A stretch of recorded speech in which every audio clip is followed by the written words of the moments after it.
The following story was a finalist in our 1,000-word fast fiction contest. If you enjoyed tales like this, head on over to coldopenstories.com. On the site, you'll find hundreds of stories, as well as our call for submissions, writing competitions, and community of authors and voice talent.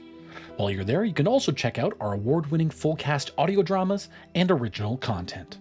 And now, Cold Open Stories presents The Driver, written by Vera Campbell, performed by Steve McGrath, directed by Ivy Leone, and produced by Colin DeGraff.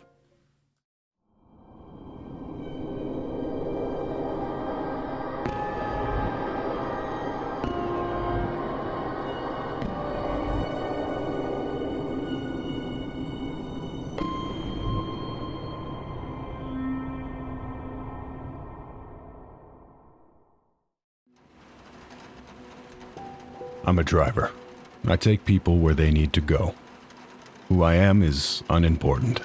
My face is forgettable. My name doesn't matter.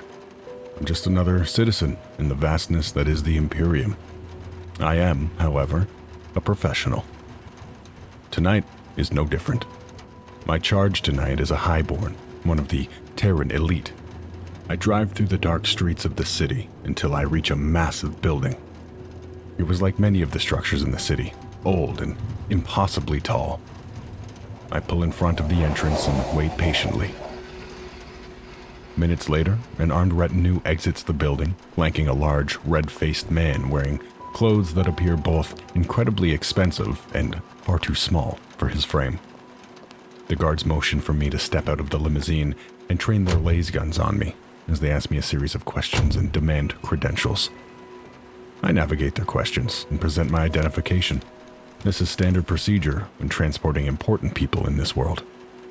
When they're satisfied, I move slowly toward the rear passenger door and open it for the noble, moving fluidly into a practiced bow as it slides open.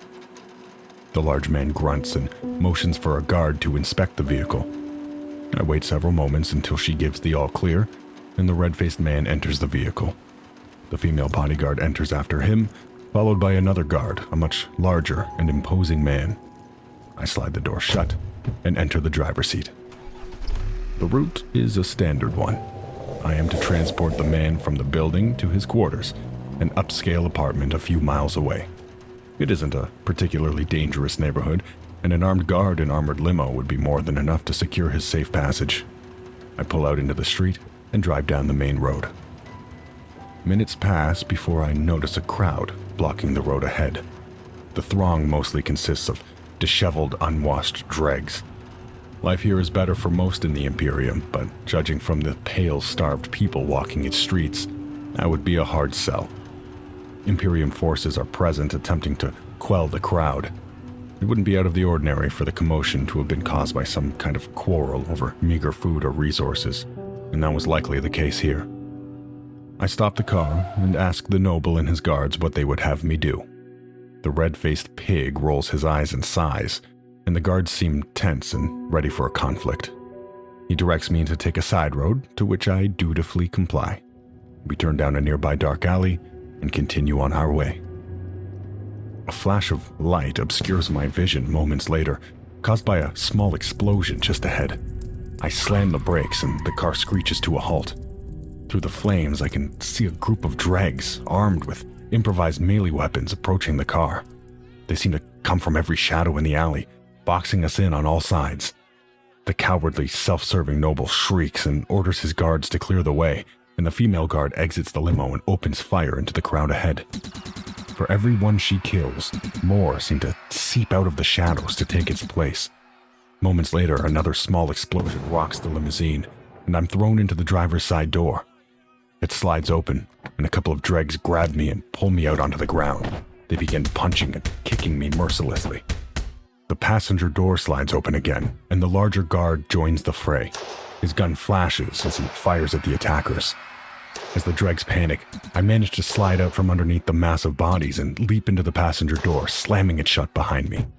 The noble doesn't seem scared, merely annoyed. He complains about the delay as his guards are overwhelmed and die screaming outside the vehicle, beaten to a pulp by dozens of pipes and sticks. The man orders me to return to my seat and attempt to drive through the crowd. He certainly isn't expecting the knife I pull from my coat, judging by the look of shock on his face as I swiftly plunge the weapon into his neck. Warm blood flows down my blade as his red face turns pale.